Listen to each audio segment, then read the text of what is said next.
Cela restera le drame de sa vie.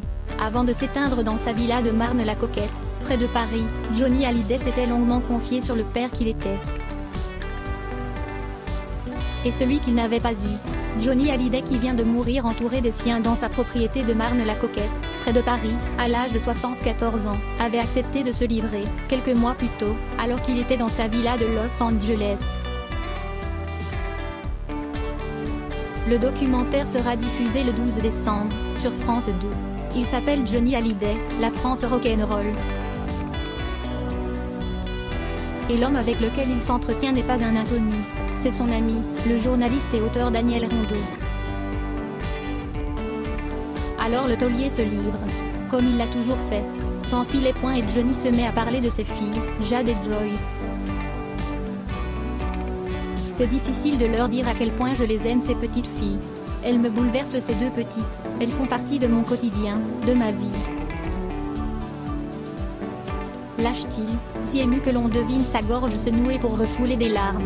Pensait-il alors qu'il n'allait sans doute pas les voir grandir? Qu'il ne serait pas là pour leur premier chagrin d'amour? Une confidence en entraînant une autre, il en vient alors à parler du père qu'il est non seulement avec Jade et Joy, mais également avec David et Laura, dont l'enfance lui a malgré lui échappé. Avec mes enfants, j'essaie de faire tout le contraire de ce que mon père a fait avec moi. J'aime mes enfants, je les élève, je suis fier de les élever. Devenir père, assumer ce rôle, c'est aussi pour lui une façon de consoler le petit Jean-Philippe Smet qui n'a jamais cessé de pleurer derrière l'image à la fois solaire et destructrice du taulier. Et c'est la voix brisée qu'il avoue à son ami, mais je ne veux pas trop parler de mon père. C'est assez douloureux pour moi. Johnny, qui habituellement ne se défile pas, ne peut pas, à ce moment-là, en dire davantage. Parce que son chagrin d'enfant ne s'est jamais tari. Parce que ce père défaillant, aujourd'hui, alors qu'il se sait malade, fragile, lui fait encore mal. Léon Smet avait abandonné son fils et la mère de ce dernier quand le rocker n'avait que 6 mois.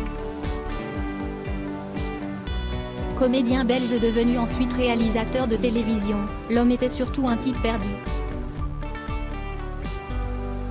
De ceux dont on ne souhaite pas croiser la roue.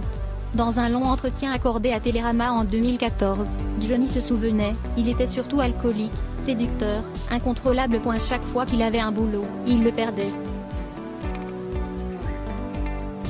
De lui, je n'ai connu que les pires aspects. L'abandon petit, puis les factures ou les frais d'hôpitaux à régler, la déchéance. On le trouvait ivre-mort, écroulé au milieu de la rue. C'était dur, douloureux de n'avoir que ça de lui. Léon Smet n'aura jamais d'état d'âme concernant ce fils. Il tentera même de le manipuler quand ce dernier deviendra célèbre en convoquant des paparazzis pour des pseudo-retrouvailles.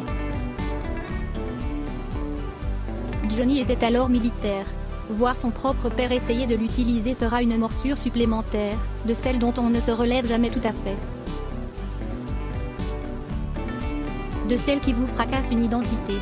Johnny restera toute sa vie un gosse en mal d'amour.